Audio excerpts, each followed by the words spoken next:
குடியரசு துணைத் தலைவராக சி.பி. ராதாகிருஷ்ணன் வெற்றி பெற்றதைத் தொடர்ந்து மயிலாடுதுறையில் பாஜகவினர் பட்டாசு வெடித்து இனிப்பு வழங்கி உற்சாக கொண்டாட்டம். இந்தியாவின் துணை குடியரசுத் தலைவராக சி.பி. ராதாகிருஷ்ணன் வெற்றி பெற்றதை கொண்டாடும் வகையில் தமிழகத்தின் பல்வேறு பகுதிகளில் பாஜகவினர் கொண்டாடி வருகின்றனர்.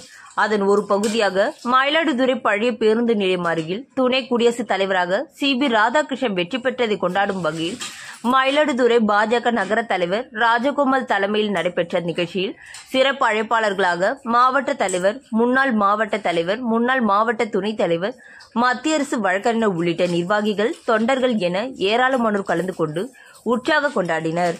இதில் 100க்கும் மேற்பட்ட நிர்வாகிகள் கலந்து கொண்டனர். வாங்க